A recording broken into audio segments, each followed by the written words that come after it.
എൻ്റെ പ്രിയ സഹോദരങ്ങൾക്ക് എല്ലാവർക്കും സ്നേഹവന്ദനം അറിയിച്ചുകൊണ്ട് ഈ ക്ലാസ് നമുക്ക് ആരംഭിക്കാം. സർവശക്തനായ ദൈവം തൻ്റെ ആത്മാവിനെക്കുറിച്ചുള്ള ഈ ക്ലാസ്സിൽ ദൈവം തന്നെയാണ് പരിശുദ്ധാത്മാവ് ആരാണെന്ന്, പരിശുദ്ധാത്മാവിൻ്റെ സ്നാനം എന്താണ് എന്നൊക്കെ നമ്മളെ പഠിപ്പിക്കുന്നത് ദൈവം തന്നെയാണ്. വിശുദ്ധ വചനമാണ് നമുക്കതിൻ്റെ അടിസ്ഥാനം. അതുകൊണ്ട് ഇന്ന് ഈ ദൈവവചനത്തിൽ അടിസ്ഥാനപ്പെട്ടുകൊണ്ട് പരിശുദ്ധാത്മാവിലുള്ള സ്നാനം എന്താണ് എന്നുള്ളത് പഠനം നാം തുടരുകയാണ്. കഴിഞ്ഞ ക്ലാസ്സിൽ നാം ചിന്തിച്ച ചില കാര്യങ്ങൾ നിങ്ങളുടെ ഓർമ്മയിലേക്കൊന്ന് കൊണ്ടുവന്നിട്ട് ഇന്നത്തെ വിഷയത്തിലേക്ക് പ്രവേശിക്കാമെന്ന് കരുതുന്നു. പുതുതായി ആരെങ്കിലും ഇന്ന് ഈ ക്ലാസ്സിൽ കയറിയിട്ടുണ്ടെങ്കിൽ അവർക്കും അത് പ്രയോജനപ്പെടട്ടെ. കഴിഞ്ഞ ക്ലാസ്സിലുണ്ടായിരുന്ന നമുക്ക് നമ്മുടെ ഓർമ്മയെ ഒന്ന് പുതുക്കുവാൻ ചുരുക്കമായിട്ടത് പറഞ്ഞുകൊള്ളട്ടെ. ഒന്നാമതായിട്ട് നമ്മൾ ചിന്തിച്ചത് ഈ ഒരു പരിശുദ്ധാത്മ സ്നാനം എന്നത് ദൈവം നൽകിയ ഒരു വാഗ്ദത്തമാണ്. അതിന് 3 കാര്യങ്ങൾ അതിന് പിൻബലമായി നമ്മൾ ചിന്തിച്ചു. യോവേൽ എന്ന പ്രവാചകൻ ഈ കാര്യം വളരെ വ്യക്തമായിട്ട് തൻ്റെ പ്രവചനത്തിൽ കൂടി പറഞ്ഞിട്ടുണ്ട്. രണ്ടാമതായിട്ട് നമ്മൾ കണ്ടത് യോഹന്നാൻ എന്ന സ്നാപകൻ യേശു കർത്താവിന് വഴിയൊരുക്കുവാൻ വേണ്ടി മുന്നോടിയായിട്ട് വന്നയാൾ, അദ്ദേഹം ആത്മസ്നാനത്തെക്കുറിച്ച് പറയുകയുണ്ടായി. താൻ വെള്ളത്തിലാണ് സ്നാനം കഴിപ്പിക്കുന്നത്. തൻ്റെ പിന്നാലെ വരുന്നയാൾ, അതായത് യേശു ക്രിസ്തു, വെള്ളത്തിലല്ല ആത്മാവിലും തീയിലും സ്നാനം കഴിപ്പിക്കുന്ന ആളാണ് എന്ന് യോഹന്നാൻ സ്നാപകൻ മുൻപ് കൂട്ടി പറഞ്ഞു. ഇനി ഇതും കൂടാതെ യേശു കർത്താവ് തന്നെ ഈ കാര്യം ഒരു മുന്നറിയിപ്പായിട്ട് പറഞ്ഞിട്ടുണ്ട്. താന് 2 തരത്തിലുള്ള സ്നാനം കഴിപ്പിക്കും. അത് ആത്മാവിലുള്ള സ്നാനമാണ്, പിന്നെ ഉള്ളത് തീയാലുള്ള സ്നാനമാണ്. ഇതിൽ ആത്മാവിലുള്ള സ്നാനത്തിന് വേണ്ടി അപ്പോസ്തലന്മാർ യെരുശലേമിൽ നിന്ന് വാങ്ങിപ്പോകാതെ അവിടെ കാത്തിരിക്കണം എന്ന് പറഞ്ഞതായിട്ട് നാം കഴിഞ്ഞ ക്ലാസ്സിൽ ചിന്തിച്ചു. അപ്പോൾ ഈ ആത്മസ്നാനത്തിൻ്റെ വാഗ്ദത്ത നിവൃത്തി 2 ഘട്ടങ്ങളിലായിട്ട് നടന്നതായിട്ട് നാം കണ്ടു. ഒന്നാമത്തേത്, യഹൂദന്മാരുടെ ഇടയിൽ ഈ നിവൃത്തി വരുവാൻ പെന്തക്കോസ്ത് നാളിൽ, യേശു കർത്താവിൻ്റെ ഉയർപ്പിന് ശേഷമുണ്ടായ ആദ്യത്തെ പെന്തക്കോസ്ത് നാളിൽ അപ്പോസ്തലന്മാർക്ക് ആത്മസ്നാനം ലഭിച്ച് ആ വാഗ്ദത്തത്തിൻ്റെ ഒരു ഭാഗം നിവൃത്തിയായി. ഇനി ശേഷിക്കുന്ന ഭാഗം നിവൃത്തിയാകാൻ ഉണ്ടായിരുന്നത് ജാതികൾക്ക് ഇത് നൽകിക്കൊണ്ടാണ്. ജാതികളുടെ മേൽ ഈ ആത്മസ്നാനം ലഭിച്ചത് ഏതാണ്ട് 10 വർഷങ്ങൾക്ക് ശേഷം ജാതികളുടെ പ്രതിനിധിയായിട്ട് കൊർന്നല്യോസ് എന്നൊരു വ്യക്തിയും അദ്ദേഹത്തിൻ്റെ കുടുംബത്തിൽ വിശ്വസിച്ചവരായിട്ട് ഉണ്ടായിരുന്ന ആൾക്കാരുടെ മേലാണ് ഈ ആത്മസ്നാനത്തിൻ്റെ നിവൃത്തി ഉണ്ടായതെന്ന് നമ്മൾ കണ്ടു. അതിൽ പെന്തക്കോസ്ത് നാളിൽ നടന്ന ഈ സംഭവത്തിൻ്റെ ചില പ്രത്യേക കാര്യങ്ങളും കൂടി നമ്മൾ പഠിക്കുകയുണ്ടായി. ആ ആത്മസ്നാനം പെന്തക്കോസ്ത് നാളിൽ നടന്നതിനോടനുബന്ധിച്ച് 3 കാര്യങ്ങൾ സംഭവിച്ചതായിട്ട് നമ്മൾ കണ്ടു. ഒന്നാമതായിട്ടൊരു വലിയ ഒരു ഇരമ്പൽ അല്ലെങ്കിൽ ഒരു വലിയ ശബ്ദം ഉണ്ടാകുന്നു. അത് കാറ്റടിക്കുന്നത് പോലെയുള്ള ശബ്ദമായിട്ടാണ് പറഞ്ഞത്. എന്നാൽ കാറ്റൊട്ടില്ല താനും. അവിടെയാണ് അതിനെ ഒരു അത്ഭുതമായിട്ട് നാം മനസ്സിലാക്കുന്നത്. അത് ആളുകളുടെ ശ്രദ്ധയെ അങ്ങോട്ട് തിരിക്കുവാൻ വേണ്ടിയായിരുന്നു. ആളുകളുടെ കൂട്ടം ആ അപ്പോസ്തലന്മാർക്ക് ഇനി പറയാനുള്ള കാര്യങ്ങൾ കേൾക്കുന്നതിന് വേണ്ടി ഒരു ഓഡിയൻസിനെ അങ്ങോട്ട് ആകർഷിക്കുന്നതിന് വേണ്ടിയായിരുന്നു എന്ന് നാം കണ്ടു കഴിഞ്ഞു. ഇനി അതുകൂടാതെ അക്കമ്പനിമെൻ്റ് ആയിട്ട് പിന്നീട് ഉണ്ടായതൊരു വലിയ പ്രകാശമാണ്. പ്രകാശം എന്ന് പറയുമ്പോൾ അവിടെ തീയില്ല, അഗ്നിജ്വാല പോലെ പിളർന്നിരുന്ന നാവുകൾ എന്നാണ് അവിടെ പറഞ്ഞിരിക്കുന്നത്.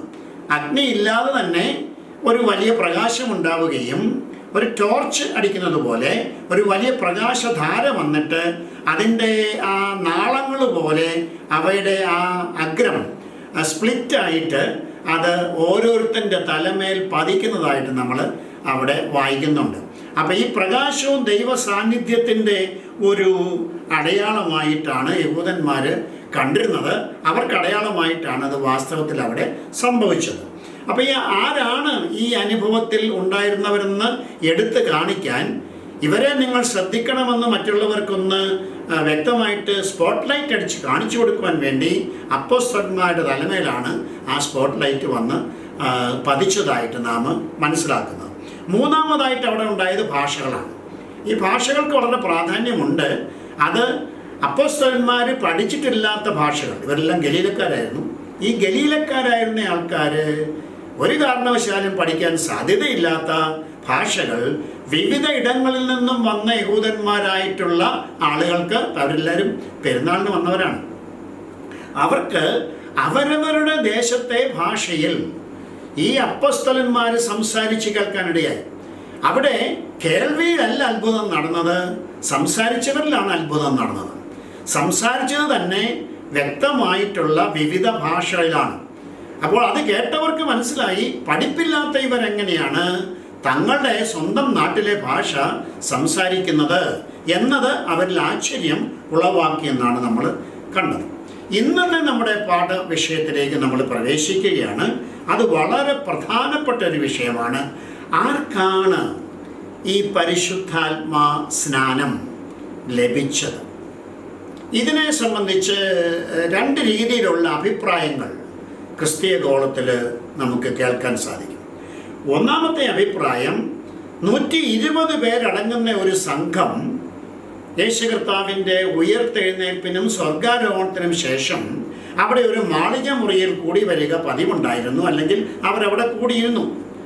ആ സമയത്താണ് മത്തിയാസ് എന്ന് പറയുന്ന ഒരാളിനെ യൂദയ്ക്ക് പകരമൊക്കെ ചീട്ടിട്ട് ഇവരെ തിരഞ്ഞെടുക്കുന്നതും ഒക്കെ ആയിട്ട് നമ്മൾ കാണുന്നത്. ഇതെല്ലാം പ്രവൃത്തികളുടെ പുസ്തകം 1-ാം അധ്യായത്തിൽ നമ്മൾ കാണുന്നുണ്ട്. ഈ 120 പേർക്കും ഇത് ലഭിച്ചു എന്ന് ധരിക്കുന്ന ധാരാളം നല്ല മനുഷ്യരുണ്ട്. അവർ വേദപുസ്തകത്തെ മനസ്സിലാക്കിയിരിക്കുന്ന, പ്രത്യേകിച്ച് ഈ പ്രവൃത്തികളുടെ പുസ്തകത്തിലെ ഈ 1-ാം അധ്യായത്തെയും 2-ാം അധ്യായത്തെയും അവർ മനസ്സിലാക്കിയിരിക്കുന്നത് ഈ ആത്മസ്നാനം എന്ന ഈ വലിയ സംഭവം പെന്തക്കോസ്ത് നാളിൽ നടന്നപ്പോൾ 120 പേർക്കും അത് ലഭിച്ചു എന്നാണ് കരുതിയിരിക്കുന്നത്. എന്നാൽ മറ്റൊരു കൂട്ടം ആൾക്കാർ ഇതിനെ മനസ്സിലാക്കിയിരിക്കുന്നത് അപ്പോസ്തലന്മാർക്ക് മാത്രമാണ്, 12 പേർക്ക് മാത്രമാണ് ഈ ആത്മസ്നാനം ലഭിച്ചത് എന്നാണ്. അപ്പോൾ ഇതിലേതാണ് ശരി? നമ്മൾ വചനം വളരെ കൃത്യമായി സന്ദർഭത്തിൽ പഠിച്ചാൽ, യാതൊരു മൻവിനിയും കൂടാതെ അത് പഠിച്ചാൽ നമുക്ക് മനസ്സിലാകും രണ്ടാമത്തെ ഈ കാഴ്ചപ്പാടാണ് ശരി. അതായത് 120 പേർക്കും ഇത് ലഭിച്ചിട്ടില്ല, പകരം 12 അപ്പോസ്തലന്മാർക്ക് മാത്രമാണ് ആത്മസ്നാനം ലഭിച്ചത് എന്ന് നമുക്ക് മനസ്സിലാക്കാൻ സാധിക്കും. അതിനുള്ള കാരണങ്ങളാണ് ദൈവവചനത്തെ അടിസ്ഥാനപ്പെടുത്തിക്കൊണ്ട് ഇന്നത്തെ ക്ലാസ്സിൽ നമ്മൾ പരിശോധിക്കുവാനായിട്ട് പോകുന്നത്. എല്ലാവരും വളരെ പ്രാർത്ഥനയോടുകൂടി അപ്പോസ്തല പ്രവൃത്തികളുടെ പുസ്തകം 2-ാം അധ്യായം നിങ്ങൾ തുറന്നു വയ്ക്കുക. എന്നിട്ട് നമുക്ക് ഈ വാക്യങ്ങൾ പറയുമ്പോൾ അത് സ്ക്രീനിൽ കാണിക്കാനായിട്ടുള്ള ഒരു ശ്രമം നടത്തുന്നുണ്ട്. അതുകൂടാതെ നിങ്ങൾക്ക് നിങ്ങളുടെ കയ്യിലുള്ള ബൈബിള് ഒന്ന് തുറന്നു വെച്ചാൽ അതിനകത്ത് നിന്ന് നോക്കി ഇത് മനസ്സിലാക്കാവുന്നതേ ഉള്ളൂ. വചനത്തിലില്ലാത്ത ഒരു കാര്യവും നമ്മൾ അംഗീകരിക്കേണ്ട. എന്നാൽ വചനത്തിലുള്ളതാണെന്ന് വരികിൽ അത് നമ്മൾ അതേപടി സ്വീകരിക്കുവാനായിട്ടുള്ള തുറന്ന മനസ്സ് ഉണ്ടാകണം. പരമ്പരാഗതമായി നമ്മൾ കേട്ടിട്ടുള്ള പല കാര്യങ്ങളും അത് അങ്ങനെ തന്നെയാണോ എന്ന് പരിശോധിക്കേണ്ടത് ദൈവമക്കൾക്ക് വളരെ ആവശ്യമാണ്. ബെരോബയിലുള്ള വിശ്വാസികൾ അങ്ങനെയായിരുന്നു. അവരെക്കുറിച്ച് പൗലോസ് പറഞ്ഞു ഉത്തമന്മാരായിരുന്നു. അപ്പം നമ്മൾ ഉത്തമന്മാരായ ദൈവ മക്കളാകണം, ദൈവദാസന്മാരാകണം. കൃത്യമായി വചനം എന്താണ് പറയുന്നതെന്നുള്ളത് മനസ്സിലാക്കുവാനായിട്ടുള്ള ഒരു ആഗ്രഹവും അതിനുള്ള ഒരു താല്പര്യം നമ്മളിൽ ഉണ്ടാകണം. പ്രാർത്ഥനയോടെ നിങ്ങൾ കേൾക്കണമെങ്കിൽ അത് ഇന്നത്തെ ക്ലാസ്സിലൂടെ ബോധ്യമാകുമെന്ന് ഞാൻ കർത്താവിൽ ആശ്രയിച്ച് പൂർണ്ണമായിട്ടും വിശ്വസിക്കുകയാണ്. ഇവിടെ നമുക്ക് ചില കാരണങ്ങൾ നോക്കാം. എന്തുകൊണ്ടാണ് ഈ 12 പേർക്ക് മാത്രമാണ് ഇത് ലഭിച്ചതെന്ന് പറയുന്നത്? അതിൻ്റെ ഒന്നാമത്തെ കാരണം, ഈ യേശുക്രിസ്തു ഈ വാഗ്ദാനം നൽകിയെന്ന് നമ്മൾ വായിച്ചു, കഴിഞ്ഞ ക്ലാസ്സിൽ പഠിച്ചു. ഈ വാഗ്ദാനം നൽകിയത് ആർക്കാണെന്നുള്ളത് വളരെ പ്രധാനപ്പെട്ട കാര്യമാണ്. നമ്മൾ ചില കാര്യങ്ങൾക്ക് ആളുകളോട് വാക്ക് പറയാറുണ്ട്. ഈ വാക്ക് പറയുന്ന കാര്യങ്ങൾ ആ ആളിനോടാണ്, നമ്മൾ ആ ആളിനെ സംബന്ധിച്ചാണ് നിവൃത്തി നമ്മൾ പാലിക്കേണ്ടത്, അല്ലെങ്കിൽ വാക്ക് പാലിക്കേണ്ടത്. അപ്പോൾ യേശുക്രിസ്തു ആരോടാണ് ഈ വാക്ക് പറഞ്ഞത്? ഇത് വളരെ പ്രധാനപ്പെട്ട ഒരു സംഗതിയാണ്. അതാദ്യം തന്നെ നമ്മൾ മനസ്സിലാക്കുക. യേശുക്രിസ്തു ആരോടാണ് ഈ വാക്ക് പറഞ്ഞതെന്ന് പ്രവൃത്തികളുടെ പുസ്തകം 1-ാം അധ്യായത്തിൻ്റെ 1-ാമത്തെ വാക്യത്തിൽ നമുക്ക് കാണാൻ സാധിക്കും. അതിപ്പോൾ സ്ക്രീനിൽ തെളിയുന്നതാണ്. പ്രവൃത്തികളുടെ പുസ്തകം 1-ന്റെ 1-ാമത്തെ വാക്യം ഇങ്ങനെയാണ്: തെയോഫിലോസേ എന്ന് വിളിച്ചുകൊണ്ടാണ് അത് ആരംഭിക്കുന്നത്. ഈ തെയോഫിലോസ് എന്ന് പറയുന്ന മനുഷ്യൻ ഒരുപക്ഷെ ഒരു ധനികനായ ഒരു മനുഷ്യനായിരിക്കണം. അദ്ദേഹമായിരിക്കണം ഇതിൻ്റെ പബ്ലിഷർ എന്ന് വേണമെങ്കിൽ നമുക്ക് ഇന്നത്തെ നാമധേയം ഉപയോഗിച്ചുകൊണ്ട് പറയാം. കാരണം പണമുള്ള ആളുകൾക്ക് മാത്രമേ ഇത്രയും കയ്യെഴുത്ത് പ്രതികളൊക്കെ ആളുകളെ ഇരുത്തി എഴുതിച്ച് അത് ഡിസ്ട്രിബ്യൂട്ട് ചെയ്യാനായിട്ടും ഒക്കെയുള്ള സാമ്പത്തികം ഉണ്ടാകത്തുള്ളൂ. തെയോഫിലോസ് അങ്ങനെയുള്ള ഒരു സമ്പന്നനായ ഒരു വിശ്വാസി ആയിരുന്നിരിക്കണം. അദ്ദേഹത്തിനോട് ലൂക്കോസ് പറയുകയാണ്, ഞാൻ എഴുതിയ 1-ാമത്തെ ചരിത്രം. അപ്പോൾ ഒരു ചരിത്രം ഇദ്ദേഹം നേരത്തെ തന്നെ എഴുതി തെയോഫിലോസിൻ്റെ കയ്യിൽ ഏൽപ്പിച്ചിട്ടുണ്ട് പബ്ലിഷ് ചെയ്യാനായിട്ട്. ആ ചരിത്രം ലൂക്കോസ് എഴുതിയ സുവിശേഷമാണ്, അല്ലെങ്കിൽ ലൂക്കോസ് രേഖപ്പെടുത്തിയ സുവിശേഷമാണ്. അവിടെ എന്തു പറയുന്നു? യേശു തെരഞ്ഞെടുത്ത അപ്പോസ്തലന്മാർക്ക്, ആ വാക്കാണ് നിങ്ങൾ ശ്രദ്ധിക്കേണ്ടത്. യേശു ഒരു കൽപ്പന കൊടുത്ത കാര്യം വരെയാണ് അതിനകത്ത് പറഞ്ഞിരിക്കുന്നത്. കൽപ്പന കൊടുത്തിട്ട് സ്വർഗാരോഹണം ചെയ്തു. അത് ആർക്ക് കൊടുത്തു എന്നുള്ളതാണ് നമ്മുടെ വിഷയവുമായി ബന്ധപ്പെട്ടിട്ട് നമ്മൾ ശ്രദ്ധിക്കേണ്ടത്. അപ്പോസ്തലന്മാർക്ക് പരിശുദ്ധാത്മാവിനാൽ കൽപ്പന കൊടുത്തിട്ട് ആരോഹണം ചെയ്ത നാൾ വരെ അവൻ ചെയ്തും ഉപദേശിച്ചും തുടങ്ങിയ സകലത്തെയും കുറിച്ച് ആയിരുന്നുവല്ലോ. അപ്പോൾ 120 പേരോട് ഈ കൽപ്പന കൊടുക്കുന്നതായിട്ട് നമ്മൾ കാണുന്നില്ല. ഇവിടെ വ്യക്തമായിട്ട് എടുത്ത് ലൂക്കോസ് പറയുകയാണ്, യേശു തെരഞ്ഞെടുത്ത അപ്പോസ്തലന്മാർക്കാണ് ഈ കൽപ്പന കൊടുത്തത്. ആ അപ്പോസ്തലന്മാരോടാണ് യെരുശലേമിൽ കാത്തിരിക്കാൻ പറഞ്ഞത്. സ്വാഭാവികമായിട്ടും അവരോട് വേറെ ആൾക്കാർ ഇരുന്ന് കാണുമായിരിക്കാം. പക്ഷെ വാഗ്ദാനം ഇരുന്ന് എല്ലാവർക്കും കൂടി ആയിരുന്നില്ല. വാഗ്ദാനം ഇവിടെ ക്ലിയർ ആയിട്ട് വചനം പറയുന്നു, താൻ തെരഞ്ഞെടുത്ത അപ്പോസ്തലന്മാർക്ക് കൊടുത്ത വാഗ്ദാനം ആണ്. ഇനി ഇത് ഇദ്ദേഹം തൻ്റെ ഈ പ്രവൃത്തികളുടെ പുസ്തകം ഇദ്ദേഹമാണ് എഴുതിയത്. അവിടെ അദ്ദേഹം ആവർത്തിക്കുന്നുണ്ട്. പ്രവൃത്തികൾ 1-ന്റെ 4-5 വാക്യങ്ങൾ അതും സ്ക്രീനിൽ ഇപ്പോൾ കാണാവുന്നതാണ്. നോക്കുക. അങ്ങനെ അവൻ അവരുമായി കൂടിയിരിക്കുമ്പോൾ, ആരുമായി കൂടിയിരിക്കുമ്പോൾ? അപ്പോസ്തലന്മാരുമായി കൂടിയിരിക്കുമ്പോൾ. 120 പേരുമായി കൂടിയിരിക്കുമ്പോൾ നല്ല പറഞ്ഞത്. അവരോട്, നിങ്ങൾ യെരുശലേമിൽ നിന്ന് വാങ്ങിപ്പോകാതെ എന്നോട് കേട്ട പിതാവിൻ്റെ വാഗ്ദത്തത്തിനായി കാത്തിരിക്കണം. അപ്പോൾ ഇത് ലൂക്കോസിന്റെ സുവിശേഷത്തിൽ ഈ പറയുന്നുണ്ട് ഈ വാഗ്ദത്തത്തെ പറ്റിയും അത് കഴിഞ്ഞിട്ട് ആരോഹണം ചെയ്തതിനെ പറ്റിയും ഒക്കെ ഒരു രേഖ എഴുതി തിയോഫിലോസിന് പബ്ലിഷ് ചെയ്യാൻ കൊടുത്തു. ഇവിടെ 2-ാമത്തെ പുസ്തകം പബ്ലിഷ് ചെയ്യാൻ പോവുകയാണ്. അതിൻ്റെ ആരംഭത്തിൽ എന്താണ് പറയുന്നത്? ഈ യേശു കർത്താവ് സ്വർഗാരോഹണം ചെയ്യുന്നതിന് മുമ്പ് അവൻ അവരുമായി കൂടി ഇരിക്കുമ്പോൾ അവരോട്, 120 പേരോടും അല്ല. ഇപ്പൊ വാഗ്ദത്തം ആരോടാണെന്നുള്ളതാണ് 1-ാമത്തെ പോയിന്റ്. വാഗ്ദത്തം അപ്പോസ്തലന്മാരോടായിരുന്നു. അപ്പോസ്തലന്മാർക്ക് കൊടുത്ത വാഗ്ദത്തം അപ്പോസ്തലന്മാരോട് പാലിച്ചു പെന്തക്കോസ്ത് നാളിൽ. അതാണ് നാം ഇവിടെ മനസ്സിലാക്കേണ്ടത്. അപ്പൊ പെന്തക്കോസ്ത് നാളിൽ ഈ വാഗ്ദത്ത നിവൃത്തി ഉണ്ടായത് ആർക്ക് വാഗ്ദത്തം കൊടുത്തോ അവർക്കാണ് ആ നിവൃത്തി ഉണ്ടായത് എന്ന് നമുക്ക് വ്യക്തമായിട്ടും ഈ ഭാഗത്ത് നിന്നും ബോധ്യപ്പെടുകയാണ്. എന്നിട്ട് അവിടെ പറയുകയാണ്, യോഹന്നാൻ വെള്ളം കൊണ്ട് സ്നാനം കഴിപ്പിച്ചു, നിങ്ങൾക്കോ ഇനി ഏറെ നാൾ കഴിയും മുമ്പേ പരിശുദ്ധാത്മാവ് കൊണ്ട് സ്നാനം ലഭിക്കുമെന്ന് കൽപ്പിച്ചു. അപ്പോൾ ചില ആൾക്കാർക്കൊരു ധാരണയുണ്ടാകും, യേശുക്രിസ്തു അപ്പോസ്തലന്മാരോട് പറഞ്ഞെങ്കിലും നമ്മളുമൊക്കെ അതുപോലെ തന്നെ തുടരേണ്ടതല്ലേ?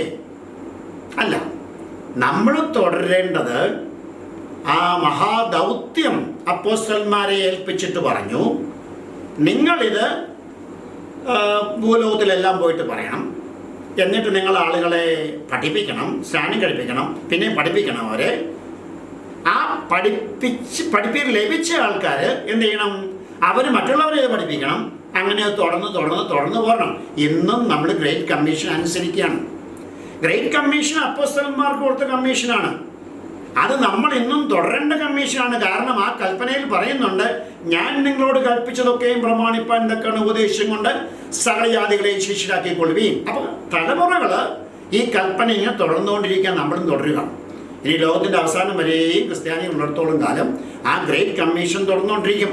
പക്ഷേ യെരുശലേമിൽ പോയി കാത്തിരിക്കണമെന്ന നിബന്ധന ഈ ഗ്രേറ്റ് കമ്മീഷനിൽ തുടർന്നുകൊണ്ടിരിക്കുന്ന നമുക്കില്ല.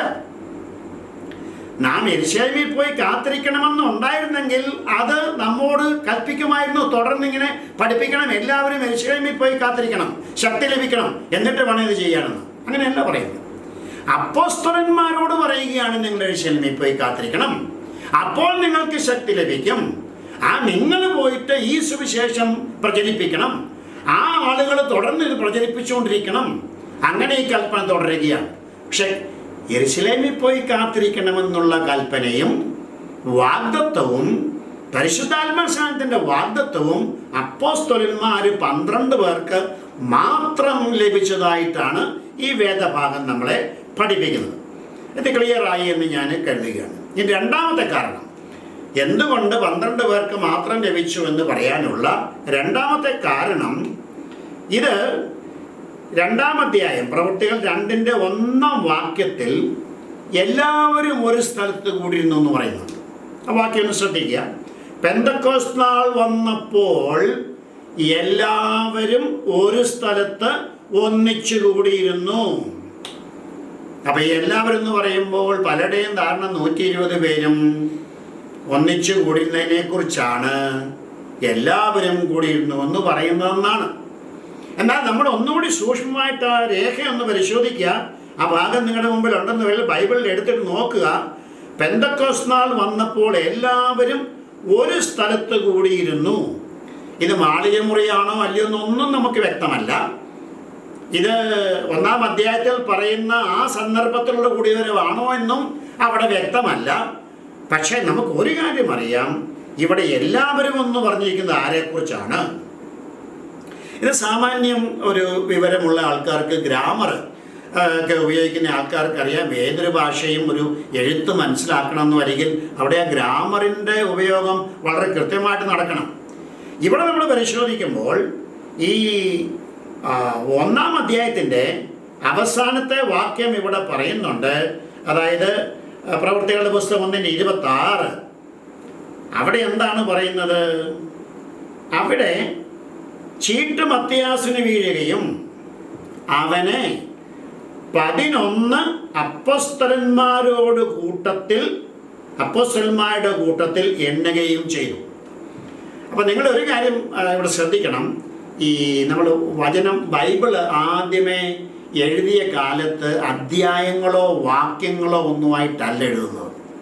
അതൊക്കെ പിൽക്കാലത്ത് ചില ആളുകൾ അതിൻ്റെ വിഷയങ്ങളൊക്കെ ഒന്ന് വേർതിരിച്ചെടുക്കാൻ വേണ്ടിയിട്ട് അധ്യായങ്ങളും വാക്യങ്ങളും ഒക്കെ പിന്നീട് ചേർത്തതാണ്, അല്ലെങ്കിൽ രേഖപ്പെടുത്തിയതാണ്.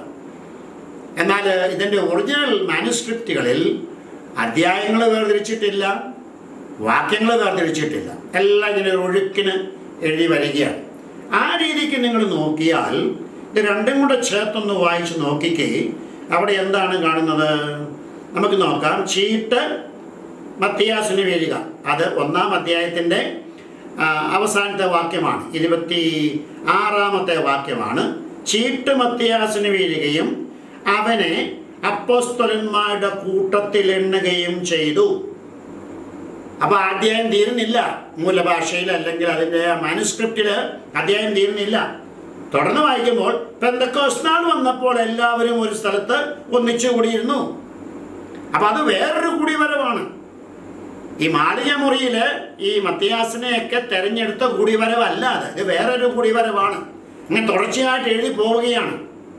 അപ്പം അതുകൊണ്ടാണ് ആരോ ഇതിനെ ഒരു അധ്യായങ്ങളൊക്കെ ആയിട്ട് തിരിച്ചപ്പോൾ അതിനെ 2-ാം അധ്യായം എന്നവിടെ തുടങ്ങി ഇങ്ങോട്ട് പറഞ്ഞു വരുന്നത്. അപ്പോൾ ആരും തെറ്റിദ്ധരിക്കണ്ട, മാളികമുറിയിലെ കൂടിവരവ് തന്നെ തുടർന്നുകൊണ്ടിരിക്കുകയാണെന്ന് വിചാരിക്കണ്ട.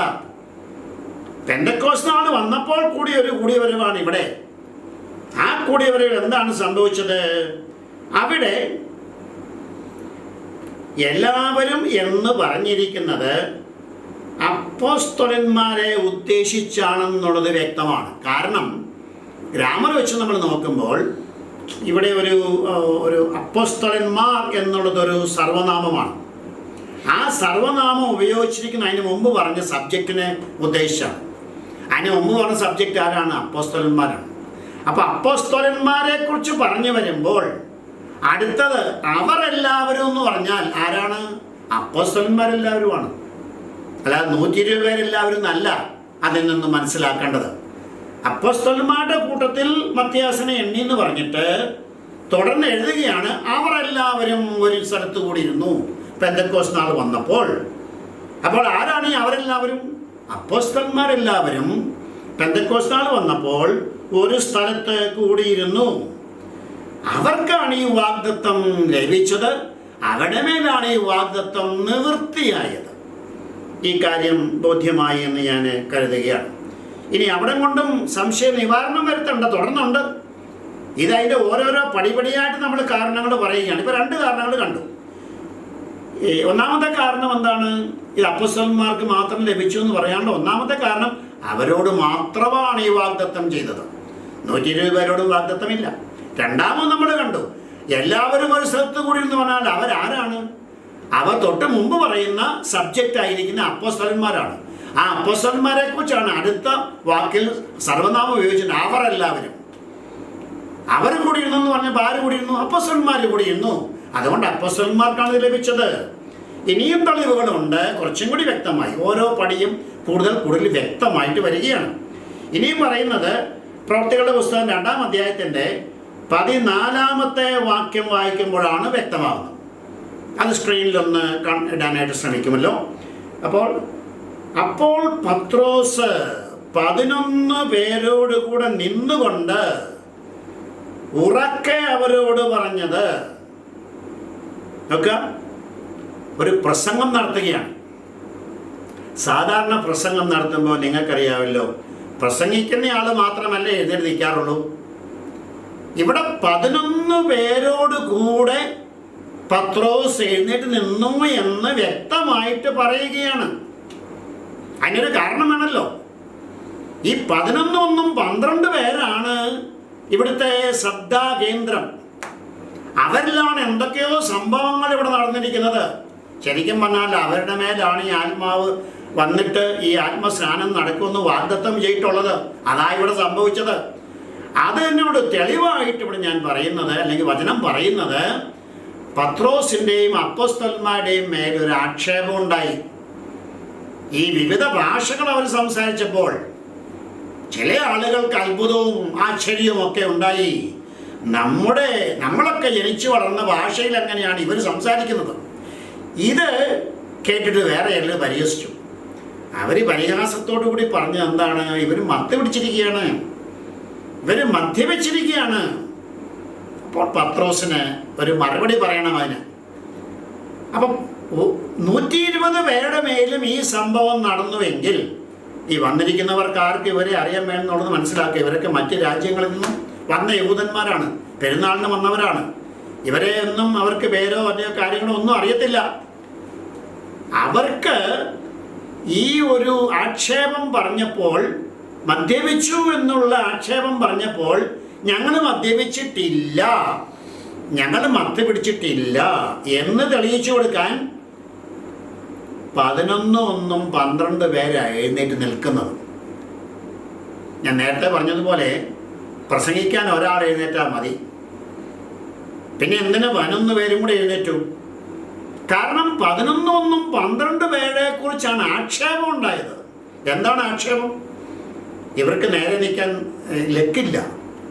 നമുക്കറിയാമല്ലോ, പോലീസുകാരൊക്കെ ഈ മദ്യപിച്ചിട്ടുണ്ടോ എന്ന് പണ്ടൊക്കെ ഈ ഊതുന്ന പരിപാടി ഇല്ലായിരുന്ന കാലത്ത് ഇവരെയൊക്കെ ടെസ്റ്റ് ചെയ്യുന്നത് നേരെ ഇവർ നിൽക്കുമോ, ആടാതെ നിൽക്കുമോ, അല്ലെങ്കിൽ സ്റ്റെപ്പ് വെക്കാൻ പറയും മുന്നോട്ട്, വേച്ചു പോകാതെ സ്റ്റെപ്പ് കൃത്യമായിട്ട് വയ്ക്കുമോ, ഇങ്ങനെയൊക്കെ ആയിരുന്നു ഈ ഊതുന്ന പരിപാടിയൊക്കെ അളക്കുന്ന അനലൈസറും ഒക്കെ ഉണ്ടാകുന്നതിന് മുമ്പുള്ള കാലത്ത് അങ്ങനെയാണ് ചെയ്തിരുന്നത്. ഇവിടെ ആ ടെസ്റ്റാണ് നടത്തിയത്. പത്രോസ് സൈഡിൽ നിൽക്കുകയാണ്, ആടാതെ നിൽക്കുകയാണ്. ഞങ്ങളാരും മദ്യപിച്ചിട്ടില്ല, നേരം പുലർന്നതല്ലേ ഉള്ളൂ, നിങ്ങൾ പറയുന്ന പോലെ കള്ളു കുടിക്കാനുള്ള നേരം ആയിട്ടില്ലെന്നായി പറഞ്ഞതിൻ്റെ അർത്ഥം. എന്നിട്ട് പത്രോസ് എന്താണ് ഇവിടെ നടക്കുന്ന യോവേൽ പ്രവചനമൊക്കെ ഉദ്ധരിച്ചുകൊണ്ടൊരു ദീർഘമായ ഒരു പ്രസംഗം അവിടെ നടത്തുന്നുണ്ട്. ആദ്യത്തെ പൂർണ്ണമായ സുവിശേഷ പ്രസംഗം എന്നൊക്കെയാണ് അതിനെ വിശേഷിപ്പിക്കുന്നത്. അപ്പം നമ്മുടെ വിഷയത്തോട് ബന്ധപ്പെട്ട് ചിന്തിക്കുമ്പോൾ മൂന്നാമത്തെ കാരണം 12 പേർക്ക് മാത്രമേ ലഭിച്ചുള്ളൂ എന്ന് പറയാനുള്ള മൂന്നാമത്തെ കാരണം 12 പേരോടെ എഴുന്നേറ്റ് നിൽക്കാനായിട്ട് ഇവിടെ ആവശ്യപ്പെടുന്നുള്ളൂ, പത്രോസ് ഉൾപ്പെടെ.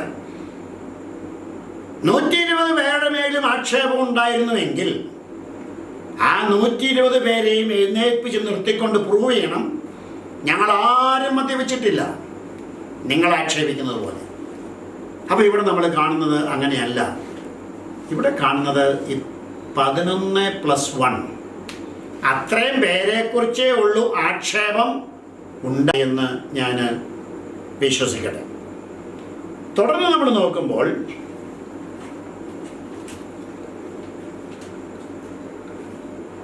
അടുത്തതായിട്ടുള്ള നാലാമത്തെ കാരണം, ഈ പത്രോസിൻ്റെ പ്രസംഗം കേട്ട യഹൂദന്മാർ അവിടെ ഹൃദയത്തിൽ കുത്തുകൊണ്ടു. എന്തുകൊണ്ടാണ് കുത്തുകൊണ്ടത്? പത്രോസ് പറഞ്ഞു, നിങ്ങൾ ക്രൂശിച്ചവനായ യേശുവിനെയാണ്, അതായത് നിങ്ങളുടെ മശിഹായെ നിങ്ങൾ ക്രൂശിച്ചു, ആ മശിഹായെ ദൈവമെന്ന് കർത്താവും ക്രിസ്തുവുമാക്കി വച്ചിരിക്കുകയാണ്. ഇത് കേട്ടപ്പോൾ അവരുടെ മശിഹായാണല്ലോ ക്രൂശിച്ചത് എന്ന് അവർക്ക് കുത്തുകൊണ്ടതിൻ്റെ ഫലമായിട്ട് അവരൊരു വന്നിട്ട് ഒരു അപേക്ഷ നടത്തുകയാണ്. അത് കരഞ്ഞുകൊണ്ടായിരിക്കണം അവർ പറഞ്ഞത്. അവർ പറയുകയാണ്, പ്രവൃത്തികളുടെ പുസ്തകം 2-ാം അധ്യായത്തിൻ്റെ 37-ാമത്തെ വാക്യത്തിലാണ് അത് പറയുന്നത്. ഇത് കേട്ടിട്ട്, ഏത് കേട്ടിട്ടാണ്? നിങ്ങൾ ക്രൂശിച്ച് യേശുവിനെ ദൈവം കർത്താവും ക്രിസ്തുവുമാക്കി വെച്ചിരിക്കുന്നെന്ന് ഇസ്രായേലുകാർ മുഴുവൻ അറിഞ്ഞുകൊള്ളട്ടെ എന്ന് പറഞ്ഞപ്പോൾ അത് കേട്ട് ഹൃദയത്തിൽ കുത്തുകൊണ്ട് ആരോടാണ് ചോദ്യം ചോദിക്കുന്നത്, അല്ലെ അപേക്ഷിക്കുന്നത്? പത്രോസിനോടും ശേഷം അപ്പോസ്തലന്മാരോടും, സഹോദരന്മാരായ പുരുഷന്മാരെ, ഞങ്ങൾ എന്ത് ചെയ്യേണ്ടു എന്ന് ചോദിച്ചു. നിങ്ങളുടെ ഭാവനയിൽ കാണുക, നിങ്ങൾ ആ കൂട്ടത്തിൽ ഉണ്ടായിരുന്നു എന്നിരിക്കട്ടെ. അവിടെ 120 പേർക്ക് വളരെ അത്ഭുതകരമായൊരു പ്രതിഭാസം അവിടെ സംഭവിച്ചു. അവരെല്ലാവരും ഈ വക കാര്യങ്ങളെല്ലാം ഉൾപ്പെട്ടിട്ട് അവിടെ എല്ലാവരുടെയും തലമേലെല്ലാം ഇങ്ങനെ വെട്ടമൊക്കെ വന്നിട്ട് അവർ പഠിച്ചിട്ടില്ലാത്ത ഭാഷയെല്ലാം സംസാരിച്ച് ഇങ്ങനെയെല്ലാം നമ്മൾ കേൾക്കുകയാണ് എന്ന് വരികിൽ, നിങ്ങൾ ആ കൂടെ ഉണ്ടെന്ന് വരികിൽ, നിങ്ങളെന്ത് പറയും? നിങ്ങൾ ഈ 120 പേരിൽ ആരോടെങ്കിലുമൊക്കെ ചോദിക്കും, സഹോദരന്മാരെ ഞങ്ങൾ എന്നായിരിക്കണം? ഇവിടെ എല്ലാവരോടും ചോദിക്കുന്നില്ല. നിങ്ങൾ ഓർക്കണം, 3000 പേര് സ്നാനപ്പെട്ടെങ്കിൽ എത്ര 1000 പേരുടെ ജനക്കൂട്ടം അവിടെ ഉണ്ടായിരിക്കണം. അപ്പം അവരാരോടെങ്കിലുമൊക്കെ ചോദിക്കുമല്ലോ. ഈ അത്ഭുതത്തിൽ ഉൾപ്പെട്ട, അല്ലെ ഈ സംഭവം ആരുടെ മേൽ നടന്നോ അവരിൽ ആരോടെങ്കിലുമൊക്കെ ചോദിക്കണ്ടേ? ഇവിടെ 12 പേരോടെ ചോദിക്കുന്നുള്ളൂ. 12 പേരോട് മാത്രം ചോദിക്കാനുള്ള കാരണം എന്നാണ്? 12 പേരിൽ മാത്രമേ ഈ അത്ഭുതം നടന്നിട്ടുള്ളൂ. അത് വളരെ ക്ലിയർ അല്ലേ? ഇനി അത് തന്നെയുമല്ല, ഈ സംസാരിക്കുന്നവരെല്ലാവരും ഗലീലക്കാരല്ലയോ എന്ന് ചോദിക്കുന്നുണ്ട് ഈ കേട്ടവർ. അത് പ്രവൃത്തികൾ 2-ന്റെ 7-ാമത്തെ വാക്യത്തിലാണ് അത് കാണുന്നത്. ഈ സംസാരിക്കുന്നവരെല്ലാവരും ഗലീലക്കാരല്ലയോ? ഈ 120 പേരും ഗലീലക്കാരായിരുന്നു എന്ന് സ്ഥാപിക്കാനായിട്ട് വലിയ പ്രയാസമാണ്, കണ്ടുപിടിക്കാൻ പറ്റത്തില്ല. പക്ഷേ ഒരു കാര്യം വളരെ ക്ലിയറാണ്, 12 അപ്പോസ്തലന്മാരും ഗലീലക്കാർ ആയിരുന്നു. ഈ ഗലീലക്കാരായിരുന്നു എങ്ങനെ അവർക്ക് മനസ്സിലായി? ഒരുപക്ഷെ അവരുടെ വസ്ത്രധാരണം കൊണ്ട് ഗലീലക്കാരെ തിരിച്ചറിയാൻ സാധിച്ചിരുന്നിരിക്കാം. കാരണം ഇവർക്ക് പേരോ നാളോ ഒന്നും അറിയത്തില്ല, ഒരു പരിചയമുള്ളവരല്ല. മറ്റൊരു സാധ്യതയുള്ളത്, ഇവർ ഈ വിവിധ ഭാഷകളിൽ സംസാരിച്ചാലും ആ സംസാരിച്ചതിനൊക്കെ ഒരു എന്താണ്, ഒരു അവരുടെ ശൈലി, ഉച്ചാരണം ഗലീല കലർന്ന ഒരു ഫോറിൻ ഭാഷയുടെ ഉച്ചാരണമായിരിക്കണം. നമുക്കറിയാമല്ലോ, നമ്മുടെ മലയാളികൾ ഇംഗ്ലീഷ് പറയാൻ ശ്രമിക്കുമ്പോൾ അതിൽ അവരിപ്പം ഇംഗ്ലണ്ടിലായാലും യൂറോപ്പിലായാലും എവിടെയാണെന്ന് വരികയും നമ്മൾ അമേരിക്കയിലായാലും ഒരു മലയാളി സംസാരിക്കുന്നത് ഇംഗ്ലീഷ് സംസാരിക്കുന്നത് കേട്ടെന്നാൽ ആളിൻ്റെ പടമൊന്നും കാണണ്ട, ശബ്ദം മാത്രം കേട്ടാൽ മതി. നമുക്കറിയാം ഇയാളൊരു മലയാളിയാണ്. നോർത്ത് ഇന്ത്യക്കാരൊക്കെ സംസാരിക്കുമ്പോൾ അയറൺ എന്നൊക്കെ പറയും. നമ്മളിവിടെ അയൺ എന്ന് പറയുന്നതിനെ ഐറൺ എന്നൊക്കെ പറയാറുണ്ട്. അതുപോലെ നമ്മുടെ ഇവിടുത്തെ മലയാളികൾ പൊതുവേ വന്നൊരു കാര്യമാണ് കോളേജ്. കോളേജ് എന്നുള്ള വാക്ക് ഇംഗ്ലീഷാണ്, അത് നമ്മൾ മലയാളീകരിച്ച് പറയുമ്പോൾ കോളേജ് എന്ന് പറയാറുണ്ട്. ഇങ്ങനെയുള്ള ചില ഉച്ചാരണങ്ങൾ കേൾക്കുമ്പോൾ അറിയാം ഇവൻ എവിടുത്തുകാരനാണെന്ന്. അങ്ങനെ ആയിരിക്കാം ഇവർക്ക് ഈ കൂടി വന്ന വിവിധ രാജ്യങ്ങളിലുള്ള ആൾക്കാർക്ക് ഈ സംസാരിക്കുന്നവരെല്ലാവരും ഗലീലക്കാരല്ലയോ, പിന്നെ നാമൊക്കെ പഠിച്ച് നമ്മളൊക്കെ ജനിച്ച് വളർന്ന ഭാഷയിൽ എങ്ങനെയാണ് ഇവർ സംസാരിക്കുന്നത്? അപ്പോൾ 12 അപ്പോസ്തലന്മാരും ഗലീലക്കാരാണ്. അതിലൊരുത്തനെ ഉണ്ടായിരുന്നുള്ള ഗലീലക്കാരനല്ലാത്തവൻ അത് യൂദയായിരുന്നു. യൂദ ഏതായാലും ഉടുപ്പില്ല, അവൻ്റെ സംഭവം നമുക്കറിയാമല്ലോ. അപ്പോൾ നിലവിലുണ്ടായിരുന്ന മത്തിയാസ് ഉൾപ്പെടെയുള്ള 12 അപ്പോസ്തലന്മാരും ഗലീലക്കാരാണെന്നുള്ളത് നമുക്ക് തിട്ടമായ കാര്യമാണ്. എന്നാൽ 120 പേരും ഗലീലക്കാരാണ് എന്ന് സ്ഥാപിക്കാനായിട്ട് വളരെ പാടുപെടേണ്ടി വരും. അങ്ങനെ ആരും ശ്രമിച്ചിട്ടുണ്ടെന്ന് പോലും തോന്നുന്നില്ല. എന്തായിരുന്നാലും നമുക്ക് ഇതിൻ്റെ അടുത്ത തെളിവിലേക്ക് നമുക്ക് പോകാം. ഈ 120 പേരും അവിടെ സന്നിധരായിരുന്നുവെങ്കിൽ ആ 120 പേർക്കും ഈ അത്ഭുതകരമായ പ്രതിഭാസം ഉണ്ടായിട്ടില്ല എന്ന് ഇവിടെ നമ്മൾ 4 കാരണങ്ങളാൽ കണ്ടു കഴിഞ്ഞു. ഇനി 5ാമതൊരു കാരണം കൂടി നമുക്ക് നോക്കാം. 5ാമത്തെ കാരണവും വളരെ പ്രധാനപ്പെട്ടതാണ്. അത് അപ്പോസ്തല പ്രവൃത്തികൾ 2:43 നമ്മൾ കാണുന്നുണ്ട്. അതിപ്രകാരമാണ്: അപ്പോസ്തലന്മാരാൽ ഏറിയ അത്ഭുതങ്ങളും അടയാളങ്ങളും നടന്നു. അപ്പോൾ ഈ അത്ഭുതകരമായ പ്രതിഭാസം, ആത്മസ്നാനം എന്ന സംഗതി അപ്പോസ്തലന്മാർക്ക് ലഭിച്ചതിൻ്റെ ഒരു പ്രധാന ഉദ്ദേശത്തെക്കുറിച്ച് നമ്മൾ പിന്നീട് കുറച്ചും കൂടി ക്ലിയറായിട്ട് പഠിക്കാൻ പോവുകയാണ്. എങ്കിലും ഈ സന്ദർഭത്തിൽ ഒന്ന് ഓർപ്പിച്ചോട്ടെ. പ്രധാനമായൊരു ഉദ്ദേശം, അപ്പോസ്തലന്മാർ ഈ വചനങ്ങൾ പറഞ്ഞുകൊണ്ടിരിക്കുന്ന സമയത്ത് ഇവർ ദൈവത്തിങ്കിൽ നിന്നാണ് പറയുന്നത് എന്ന് ആളുകൾക്ക് ബോധ്യപ്പെടുത്താനായിട്ട് അന്ന് ഇന്നത്തെ പോലെ വചനം ലഭിച്ചിട്ടില്ല പുതിയ നിയമം. അതുകൊണ്ട് അവർക്ക് തങ്ങൾ പറയുന്നത് ദൈവാത്മാവിൽ സത്യമാണ്, ദൈവം തന്നെയാണ് തങ്ങളെ കൊണ്ട് ഇങ്ങനെ സംസാരിപ്പിക്കുന്നത് എന്ന് തെളിയിക്കാൻ ഇതിൻ്റെ കൂടെ ചില അത്ഭുതങ്ങളും അടയാളങ്ങളും നടക്കേണ്ടിയിരുന്നു. അത് ചെയ്യുന്നതിനുള്ള കഴിവ് ലഭിക്കുന്നതിന് വേണ്ടിയായിരുന്നു ആത്മസ്നാനം നൽകിയതിൻ്റെ ഒരു ഉദ്ദേശം. ഇവിടെ നമ്മൾ കാണുന്നുണ്ട്. നമ്മളിപ്പോൾ വായിച്ച ഭാഗത്ത് പ്രവൃത്തികൾ 2:43 അപ്പോസ്തലന്മാരാൽ ഏറിയ അത്ഭുതങ്ങളും അടയാളങ്ങളും നടന്നു. ഈ 120 പേർക്കും ആത്മസ്നാനം ലഭിച്ചിരുന്നു എങ്കിൽ ഈ 120 പേരും അത്ഭുതങ്ങളും അടയാളങ്ങളും ചെയ്തതായിട്ട് നാം വേദപുസ്തകത്തിൽ ഒരിടത്തും വായിക്കുന്നില്ല. അപ്പോൾ ചില കാരണങ്ങൾ ഞാൻ നിങ്ങളോട് പറഞ്ഞു. എന്തുകൊണ്ടാണ് അപ്പോസ്തലന്മാരായ 12 പേർക്ക് മാത്രമാണ് ഈ ആത്മസ്നാനം പെന്തക്കോസ്ത് നാളിൽ ലഭിച്ചത് എന്നുള്ളതിൻ്റെ കാരണങ്ങൾ ഞാൻ പറഞ്ഞു. വേഗത്തിൽ നമുക്ക് ഒന്നുകൂടെ നിങ്ങളുടെ ഓർമ്മയൊന്ന് പുതുക്കാം. ഒന്നാമതായിട്ട് നമ്മൾ പറഞ്ഞത്, ഈ വാഗ്ദത്തം അപ്പോസ്തലന്മാർക്ക് മാത്രം കൊടുത്തതാണ്. നമ്മളൊരു 10-200 പേര് കൂടിയിരിക്കുന്ന ഒരു സ്ഥലത്ത് KCM-നോട് ബന്ധപ്പെട്ടിട്ടുള്ള ദൈവദാസന്മാർ ഒരു 30 പേരോട് പറയുകയാണ്, നിങ്ങൾ എല്ലാവരും ഇന്ന് വൈകുന്നേരം KCM-ൻ്റെ ഓഫീസിൽ വരിക, നിങ്ങൾക്ക് ചില കാര്യങ്ങളൊക്കെ സമ്മാനമായിട്ട് തരാനായിട്ട് KCM ഉദ്ദേശിക്കുന്നുണ്ട് എന്നൊന്ന് ഒന്ന് ചിന്തിക്കുക. അപ്പോൾ KCM-ൻ്റെ ഓഫീസിൽ വരുവാണെങ്കിൽ തരാമെന്ന് പറഞ്ഞ വാഗ്ദത്തം ഈ KCM-നോട് ബന്ധപ്പെട്ട പ്രീച്ചേഴ്സിനാണുള്ളത്. ധാരാളം പേര് ആ മീറ്റിങ്ങിലുണ്ടായിരുന്നു. പക്ഷേ ആർക്കാണിത് ലഭിക്കുക? ഈ വാഗ്ദത്തം ആർക്ക് കൊടുത്തോ അവർക്കാണ് ലഭിക്കുക. അത്രയ്ക്ക് സിമ്പിളാണ് ഈ കാര്യം. അപ്പോസ്തലന്മാരോട് വാഗ്ദത്തം ചെയ്തു.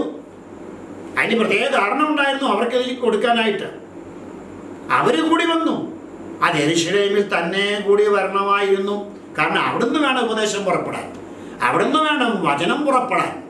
അത് പ്രവാചകന്മാർ മുമ്പേ പറഞ്ഞിട്ടുള്ള കാര്യമാണ്. അതുകൊണ്ട് അവർ പോയി ഗലീലയിൽ പോയി കാത്തിരുന്നിട്ട് കാര്യമില്ല, കഫർന്നഹൂമിൽ പോയി നിന്നിട്ട് കാര്യമില്ല. അവർ യെരൂശലേമിൽ തന്നെ കാത്തിരിക്കണം, അത് അവർ തന്നെ കാത്തിരിക്കണം. അതുകൊണ്ടാണ് അവരോട് പോയി കാത്തിരിക്കാൻ പറയുന്നു. അവർ പോയി കാത്തിരുന്നു, അവർക്ക് ലഭിച്ചു എന്ന് നമ്മൾ പറയാനായിട്ടുള്ള ഒന്നാമത്തെ കാരണം. 120 പേരോട് വാഗ്ദാനം ചെയ്തിട്ടില്ല, അതുകൊണ്ട് തന്നെ 120 പേർക്ക് ആ വാഗ്ദാനം നിവൃത്തി ഉണ്ടായില്ല. രണ്ടാമതായിട്ട് നമ്മൾ കണ്ടു, ഈ എല്ലാവരും കൂടിയിരുന്നു എന്ന് പറഞ്ഞിരിക്കുമ്പോൾ അത് തൊട്ട് മുമ്പത്തെ വാക്യത്തിൽ പറഞ്ഞിരിക്കുന്ന സബ്ജക്റ്റ് ആയിരിക്കുന്ന അപ്പോസ്തലന്മാർ, ആ അപ്പോസ്തലന്മാരെ കുറിച്ചാണ് 2-ാം അധ്യായം 1-ാം വാക്യത്തിൽ പറഞ്ഞിരിക്കുന്നത്. അവർ എല്ലാവരും ഒരു സ്ഥലത്ത് കൂടിയിരുന്നു. അപ്പോസ്തലന്മാരെല്ലാവരും ഒരു സ്ഥലത്ത് കൂടിയിരുന്നു. അവർക്കാണ് ഈ പെന്തക്കോസ്ത് നാൾ വന്നപ്പോൾ ഈ വാഗ്ദത്തം ഉണ്ടായത്. അവരുടെ തലമേലാണ് ഈ സ്പോട്ട് ലൈറ്റ് അടിക്കുന്നത് പോലെ ഈ ഒരു പ്രകാശധാര വന്നിട്ട് ഈ അവരുടെ തലമേലാണ് പതിച്ചത്. അവരാണ് ഈ വിവിധമായ ഭാഷകളിൽ സംസാരിച്ചത്. ഏതാണ്ട് 10-18 ഭാഷകൾ, 10-18 സ്ഥലങ്ങളിൽ നിന്നുള്ള ആൾക്കാരുണ്ട് അവിടെ. പക്ഷെ 12 അപ്പോസ്തലന്മാരേ ഉള്ളൂ. എങ്ങനെ സാധിക്കും എന്ന് ചോദിക്കാറുണ്ട്. അവിടെയും ഈ 10-12-18 സ്ഥലങ്ങളിൽ നിന്ന് വന്നിരിക്കുന്ന അപ്പോസ്തലന്മാര് സംസാരിച്ചപ്പോൾ കേട്ട ആൾക്കാർ ഏതാണ്ട് 18 സ്ഥലങ്ങളിൽ നിന്നുള്ള ആൾക്കാരുണ്ടെങ്കിലും അവിടെ 9 ഭാഷകളെ എല്ലാവരും കൂടെ സംസാരിക്കുന്നുള്ളൂ. കാരണം ഗ്രീക്ക് പലയിടങ്ങളിലും സംസാരിച്ചിരുന്ന ഒരു ഭാഷയാണ്. അപ്പം അപ്പോസ്തലന്മാരുടെ മേൽ ഈ ശക്തി വരികയും അവരിലൂടെ അവർ പഠിച്ചിട്ടില്ലാത്ത ഈ ഭാഷകൾ സംസാരിക്കുകയും ഈ സംസാരിച്ചവരെല്ലാവരും ഗലീലക്കാരാണെന്ന് കേട്ടവർ തിരിച്ചറിയുകയും ചെയ്തുകൊണ്ട് 120 പേരുടെ മേൽ ഇത് വന്നിരിക്കാനുള്ള യാതൊരു സാധ്യതയും ആ സന്ദർഭത്തിൽ നമ്മൾ കാണുന്നില്ല.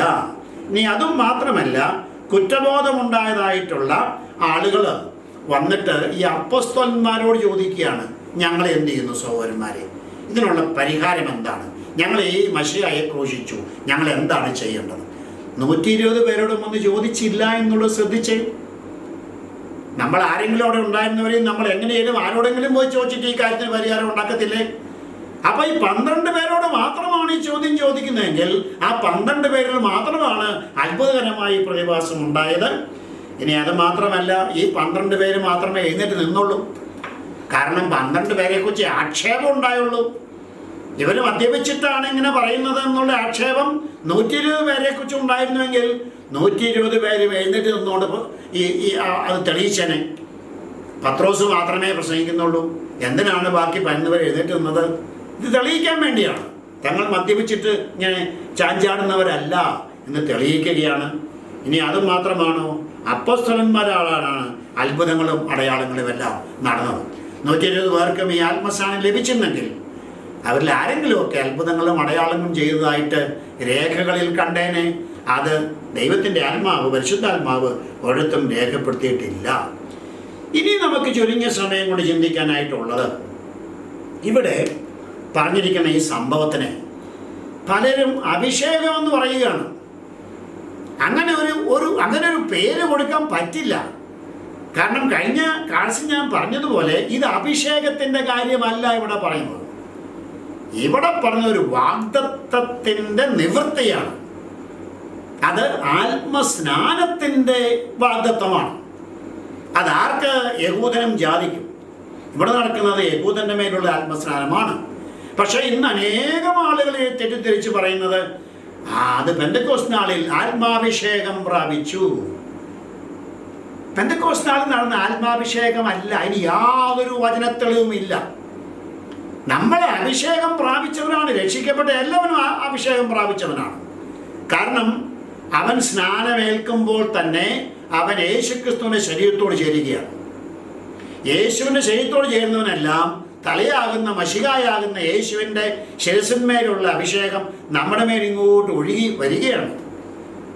അപ്പോൾ നമ്മൾ യേശുവോട് ബന്ധപ്പെട്ടിരിക്കുന്നതോളം കാലം നമ്മൾ അഭിഷക്തരാണ്. യേശുവിൽ നിന്ന് അകന്നു പോയാൽ അഭിഷേകം നമ്മളില്ല. അപ്പോൾ ഈ അഭിഷേകം എന്ന് പറയുന്നതിനെ ആത്മസ്നാനവുമായിട്ട് തെറ്റിദ്ധരിക്കുന്ന സ്വഭാവം ഇന്ന് പല ആളുകളിലും ഉണ്ട്. അത് അറിവില്ലായ്മ കൊണ്ട് പറയുന്നത്. അവിടെ നമ്മൾ വേറെ രീതിയിലൊന്നും ചിന്തിക്കാൻ പാടില്ല, അവർക്ക് അറിയാൻ പറ്റാത്തതുകൊണ്ടാണ്. അപ്പം നിങ്ങളിത് വ്യക്തമായിട്ട് മനസ്സിലാക്കുക. ആത്മസ്നാനം വേറെ, ആത്മ അഭിഷേകം വേറെ. എല്ലാ രക്ഷിക്കപ്പെട്ട ദൈവമക്കൾക്കും ആത്മാവിനാലുള്ള അഭിഷേകം ക്രിസ്തു എന്ന തലയോട് ബന്ധപ്പെടുന്നിടത്തോളം കാലം അവയവങ്ങളായി നമുക്ക് എല്ലാവർക്കും ഉണ്ട്. അപ്പം നമുക്ക് നോക്കാം വേഗത്തിൽ ഇതിനെ എന്തുകൊണ്ടാണ് നമ്മൾ സ്നാനം എന്ന പേര് പറയുന്നത്. ഒന്നാമത് നമ്മൾ കണ്ടു, ഇതൊരു വാഗ്ദത്തമാണ്. യോഹന്നാൻ പറഞ്ഞു, അവൻ നിങ്ങളെ ആത്മാവ് കൊണ്ട് സ്നാനം കഴിപ്പിക്കും. യേശു പറഞ്ഞു, പിതാവിനോട് കേട്ട വാഗ്ദത്തത്തിനായിട്ട് നിങ്ങൾ യെരൂശലേമിൽ പോയി കാത്തിരിക്കണം. അപ്പോൾ സ്വാഭാവികമായിട്ട് ലഭിക്കുന്നത് ആ വാഗ്ദത്തം എന്താണ്? ആത്മാവിലുള്ള സ്നാനമാണ് വാഗ്ദത്തം ചെയ്യപ്പെട്ടത്. അതാണ് നമുക്ക് വിശ്വസിക്കാം. എന്നാൽ ഒന്നുകൂടി നമുക്ക് കുറച്ചും കൂടി ക്ലിയർ ആയിട്ട് ചിന്തിക്കാം. പ്രവൃത്തികൾ 2:4 വാക്യം നോക്കുമ്പോൾ, എല്ലാവരും പരിശുദ്ധാത്മാവ് നിറഞ്ഞവരായി എന്നവിടെ വായിക്കുന്നു. അപ്പൊ പരിശുദ്ധാത്മാവ് അവരുടെ മേൽ വരികയാണ്. മേൽ വന്നിട്ട് അവരെ അതിനകത്താക്കുകയാണ്, മുക്കുകയാണ്. അപ്പോൾ നമ്മളിവിടെ ശ്രദ്ധിക്കണം, പരിശുദ്ധാത്മാവെന്ന ദാനം നമ്മുടെ ഉള്ളിൽ വരുന്നൊരു കാര്യമാണ്. ഇവിടെ ആത്മസ്നാനമെന്ന് പറയുന്നതും ആത്മവരങ്ങളെന്ന് പറയുന്നതും ഒരാളുടെ മേൽ വരുന്ന കാര്യമാണ്. അടയാളങ്ങളൊക്കെ നമ്മൾ കണ്ട് അവരുടെ മേൽ പതിച്ചു. ഇതൊക്കെ പുറമേ നിന്ന് അവരെ വന്നിങ്ങനെ അതിൻ്റെ ഉള്ളിലേക്ക് മുക്കുകയാണ് അതിനകത്ത്. ആ ചിത്രമാണ് നമ്മൾ കാണുന്നത്. അതുകൊണ്ട് ആ വാക്യം വായിക്കാം. എല്ലാവരും പരിശുദ്ധാത്മാവ് നിറഞ്ഞവരായി ആത്മാവ് അവർക്ക് ഉച്ചരിപ്പാൻ നൽകിയതുപോലെ, അതായത് ആത്മാവ് അവർക്ക് ഉച്ചരിപ്പാൻ നൽകിയതാണ് പറഞ്ഞത്, അല്ലാതെ കേട്ടവർക്ക് അങ്ങനെ കേട്ടതല്ല. ചില ആൾക്കാർ അങ്ങനെ പറയാറുണ്ട് കേട്ടോ. ഈ അത്ഭുതങ്ങൾ ഇത് നടന്നത് ഇവരെല്ലാവരും ഓരോറ്റ യഹൂദന്മാരുടെ ഭാഷ, അരാമ്യ ഭാഷയോ അല്ലെങ്കിൽ ആ പ്രദേശത്തെ ഭാഷയാട്ടെ, അത് അവർ സംസാരിച്ചു. കേട്ടവരെല്ലാം അവരവരുടെ ഭാഷ കേട്ടു. ഒരിക്കലും അല്ല, കേട്ടവരിലല്ല അത്ഭുതം നടന്നത്, സംസാരിച്ചവരിലാണ് അത്ഭുതം നടന്നത്. ഇവിടെ വ്യക്തമായിട്ട് പറയുന്നുണ്ട്, ആത്മാവ് ഉച്ചരിപ്പാൻ നൽകിയതുപോലെ. അപ്പോൾ അവർ ഉച്ചരിച്ചത് തന്നെ അവർ പഠിച്ചിട്ടില്ലാത്ത വേറെ ഭാഷകളിലാണ്. ലോകത്തിൽ നിലവിലുള്ള ഗ്രാമറും ആൽഫബറ്റും ഒക്കെ ഉള്ള ഭാഷകളിൽ തന്നെയാണ് ഇവർ സംസാരിച്ചത്. അത് ആത്മാവ് കൊടുത്ത ഉച്ചാരണമാണ്, അതിൽ കൂടെയാണ് അവർ സംസാരിച്ചത്. അപ്പോൾ ആത്മാവ് നിറഞ്ഞപ്പോൾ എന്താ സംഭവിച്ചത്? അവരുടെ ഭാഷ അല്ലാതായി തീർന്നു. അവരുടെ മനസ്സ് മുഴുവനും ആത്മാവ് നിറഞ്ഞു. അവരെ അതിനകത്ത് മുക്കി. ആത്മാവിൻ്റെ ഉള്ളിലായി ആത്മാവ് അവരുടെ മേൽ വന്ന് അവരെ പൂർണ്ണമായിട്ടും കീഴ്പ്പെടുത്തുകയാണ്. ഇതിനെയാണ് സ്നാനം എന്ന് പറയുന്നത്. സ്നാനം എന്ന വാക്കിൻ്റെ അർത്ഥം എന്താണ്? മുക്കുക എന്നാണ്. അവരെ ആ ഒരു അനുഭവത്തിൽ മുക്കിയെടുക്കുകയാണ് ഈ ആത്മസ്നാനത്തിൽ സംഭവിച്ചത്. ഇപ്പം ജലസ്നാനം ഏൽക്കുമ്പോൾ നമുക്കറിയാം, ജലസ്നാനത്തിൽ നമ്മൾ വെള്ളത്തിൽ മുങ്ങുകയാണ്. അങ്ങനെ എന്തിൻ്റെങ്കിലും ഉള്ളിലാക്കുന്നതിനെയാണ് സ്നാനം എന്ന വാക്കുകൊണ്ട് ഉദ്ദേശിക്കുന്നത്. ഇവിടെയും പരിശുദ്ധാത്മാവിൻ്റെ സമ്പൂർണമായ നിയന്ത്രണത്തിൽ ഇവരായിട്ട് അവരുടെ വാക്കുകൾ അവരുടേതല്ലാതായി തീർന്നു. ആത്മാവ് അവർക്ക് ഉച്ചരിക്കാൻ കൊടുത്തത് അവർ സംസാരിക്കുകയാണ്. നോക്കുക, ഇതാണ് സ്നാനം. അവരെ അതിൻ്റെ ഉള്ളിലാക്കുന്ന, പൂർണ്ണമായിട്ടും ആത്മശക്തിയിൽ ആയിത്തീരുന്ന, അതിൻ്റെ ഉള്ളിലാകുന്ന അനുഭവമാണ് ഇവിടെ നമ്മൾ കാണുന്നത്. അപ്പം വെറുതെ ഒരു ആത്മാവിൻ്റെ ഒരു സ്വാധീനം ഉണ്ടായെന്നല്ല, സമ്പൂർണമായിട്ടും ഇവരല്ലാതായിത്തീരുന്നത് പോലെ അതിൻ്റെ ഉള്ളിലായിട്ട് മറ്റൊരു ഭാഷ അവർ പഠിക്കാത്തത് അവർ വ്യക്തമായിട്ട് കേൾക്കുന്നവന് മനസ്സിലാകുന്ന രീതിയിൽ, ഒരു വ്യാഖ്യാനം വേണ്ട, കേൾക്കുന്നവൻ്റെ ഭാഷയിൽ അത് പറയുകയാണ്. ഇതുപോലെ തന്നെയാണ് പിന്നീട് ആത്മസ്നാനം നടന്ന കൊർന്നേലിയോസിൻ്റെ ഭവനത്തിലും സംഭവിച്ചതെന്ന് നമുക്ക് കാണാനായിട്ട് സാധിക്കും. ആ ഭാഗത്തേക്ക് നമ്മൾ വരുന്നതേ ഉള്ളൂ. എങ്കിൽ ഇപ്പോൾ ഒന്ന് വായിക്കാം അതിൻ്റെ ആ സ്ക്രിപ്ചർ. പ്രവൃത്തികൾ 1:5 ഇപ്പോഴത്തെ ഈ സംഭവം, ഈ ആത്മസ്നാനം പെന്തക്കോസ്ത് നാൾ നടന്നതിനെ പറ്റി പറയുന്നത്. നിങ്ങൾ പോയി കാത്തിരിക്കണം, നിങ്ങൾക്ക് കിട്ടുമെന്ന് പറയുന്നത്. ഇനി പിന്നീട് നടന്ന് 10 വർഷം കഴിഞ്ഞിട്ടാണ്. പ്രവൃത്തികൾ 11:16. അതും കൂടെ നമുക്കൊന്ന് നോക്കാം. പ്രവൃത്തികൾ 11:16. അവിടെയാണ് കൊർന്നേലിയോസിൻ്റെ ഭവനത്തിൽ ഈ സംഭവം നടക്കുന്നു. അവിടെ സംഭവിച്ചതും ഈ നേരത്തെ സംഭവിച്ചതുപോലെ തന്നെയുള്ള ആദിയിൽ നമ്മുടെ മേൽ എന്നതുപോലെ അവരുടെ മേലും എന്ന് പറഞ്ഞിരിക്കുകയാണ്. അപ്പോൾ ആദിയിൽ എന്ന് പറയുമ്പോൾ സഭയുടെ ആദിയിൽ, സഭയുടെ ആദി എന്ന് പറയുന്നത് പെന്തക്കോസ്ത് നാളിൽ, അന്ന് അപ്പോസ്തലന്മാരുടെ മേൽ എങ്ങനെയാണോ ഈ ആത്മാവ് അവരെ മുക്കിയത്, അതുപോലെ തന്നെ കൊർന്നല്യോസിന്റെ ഭവനത്തിലും ഈ മുക്കൽ നടന്നു. അപ്പോൾ അത് കണ്ടപ്പോൾ പത്രോസിന് പെട്ടെന്ന് ഓർമ്മ വരികയാണ്, പണ്ട് യോഹന്നാൻ സ്നാപകൻ ഇങ്ങനെ പറഞ്ഞല്ലോ, അവൻ നിങ്ങളെ പരിശുദ്ധാത്മാവിലും തീയിലും സ്നാനം കഴിപ്പിക്കും. ആ വാക്ക് ഞാൻ ഓർത്തു എന്ന് പറയുകയാണ്. അപ്പൊ ഈ രണ്ട് സന്ദർഭങ്ങളിലും നടന്നത് ആത്മസ്നാനമാണെന്നുള്ളത് ദൈവത്തിൻ്റെ വചനത്തിൻ്റെ ഈ തെളിവുകളുടെ അടിസ്ഥാനത്തിൽ നമുക്ക് പൂർണ്ണമായിട്ടും ബോധ്യപ്പെടുകയാണ്. എന്നാൽ 120 പേരെ സംബന്ധിച്ച് ഇങ്ങനെ തെളിയിക്കുവാൻ നമുക്ക് സാധ്യമല്ല. അതുകൊണ്ട് ആർക്ക് വാഗ്ദാനം ചെയ്തോ അവർക്കിത് ലഭിച്ചു, അവരതിൽ നിന്നും ശക്തി പ്രാപിച്ചു, അവർക്ക് ആത്മവരങ്ങൾ ചെയ്യാനായിട്ടുള്ള വരങ്ങൾ പകുത്തു കൊടുക്കാനായിട്ടുള്ള കൃപയും അതിൽ കൂടി ലഭിച്ചു. അങ്ങനെ പുതിയ നിയമം രേഖപ്പെടുത്തി തെളിയിക്കപ്പെട്ട് അത് നമുക്കിന്ന് ഉപയോഗിക്കാവുന്ന രീതിയിൽ ലഭിക്കുന്നത് വരെ അത്ഭുതകരമായി പ്രതിഭാസത്തിലൂടെ അപ്പോസ്തലന്മാരെ ആത്മസ്നാനത്തിലൂടെ നിറച്ച് അവരുടെ കൈവപ്പിലൂടെ മറ്റുള്ളവർക്ക് കൃപാവരങ്ങൾ ലഭിക്കുന്നതിനുള്ള കൃപയും നൽകി സഭയെ സ്ഥാപിച്ച് അതിനെ ക്രമപ്പെടുത്തി അതിൻ്റെ എസ്റ്റാബ്ലിഷ് ചെയ്യാനുള്ള ശക്തിയും കൃപയും നൽകുന്നതിന് വേണ്ടിയാണ് ഈ ആത്മസ്നാനം പെന്തക്കോസ്ത് നാളിൽ നൽകിയത്. തുടർന്ന് നമുക്ക് വരുന്ന ആഴ്ചയിലത്തെ ക്ലാസ്സിൽ നമുക്ക് എന്താണ് കൊർന്നല്യോസിൻ്റെ ഭവനത്തിൽ സംഭവിച്ചത്, അതും ഇതും നമ്മൾ എന്തെങ്കിലുമൊക്കെ വ്യത്യാസമുണ്ടായിരുന്നു, അതും ഇതും നമ്മളുടെ സാമ്യം എന്തൊക്കെയാണ്, അതുകൊണ്ടുള്ള ഉദ്ദേശങ്ങൾ എന്തൊക്കെയാണ് എന്ന് നമുക്ക് വരുന്ന ക്ലാസ്സിൽ നമുക്ക് തുടർന്ന് പഠിക്കാം. ഇതേക്കുറിച്ച് എന്തെങ്കിലും സംശയങ്ങളുണ്ടെങ്കിൽ ഈ ഗ്രൂപ്പിൽ നിങ്ങൾ ഇടുക. അതിന് മറുപടി ദൈവം അനുവദിക്കുന്ന സമയത്ത് നിങ്ങൾക്ക് നൽകുന്നതാണ്. ശ്രദ്ധിച്ച് എല്ലാവരോടും നന്ദിയുണ്ട്. ദൈവം നിങ്ങളെല്ലാവരെയും അനുഗ്രഹിക്കട്ടെ. കൂടുതലായി പഠിക്കുവാനായിട്ടൊരു ഉത്സാഹം നമ്മൾ ഇതുമൂലം ഉണ്ടാകട്ടെ. God bless all of U.